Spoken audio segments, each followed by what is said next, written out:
Today I want to talk a little bit about evals. There's a lot of people that are trying to make evals a lot more complicated than they need to be. At the end of the day, they're just how you test an AI application. They're kind of like non-deterministic software tests.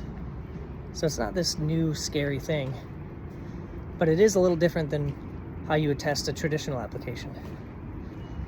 So in our current YC batch, we've been talking to a lot of AI companies, and I think one of the things that we've realized is kind of two buckets of people.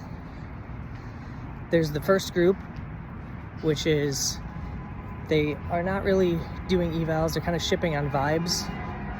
And for some of those it's okay because they have enough usage, they're more consumer facing, and so they can check their metrics, engagement.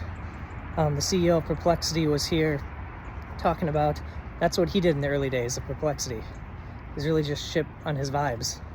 In the early days, that's maybe okay. There's also a lot of startups in the batch that they're just not quite far enough along yet to really need to care about evals, and so they're currently just trying to get something to work.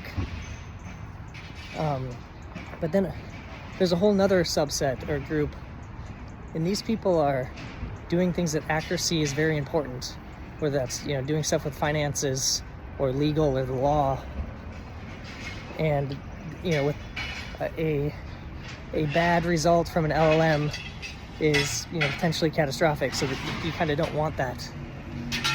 So let's talk a little bit about what evals actually are. It's in a traditional software test, it's either pass or fail, right? It either works or it doesn't. But with LLM driven applications, there's kind of a gray area.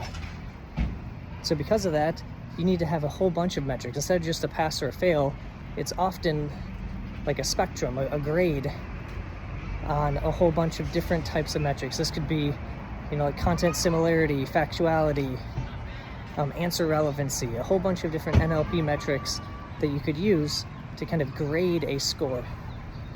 And the nice thing about that grade is then over time you can kind of track or changes you're making to your system prompt affecting this in negative or positive ways. So as you're changing prompts, as you're improving your application, you want to make sure you kind of have a baseline that you don't go backwards. It's also important to not just eval like in a traditional software test, probably in some kind of CI pipeline, but you also want to eval very likely with production data, whether that's all your production data or maybe a sample of your production data. And that way you can actually gauge and test real results.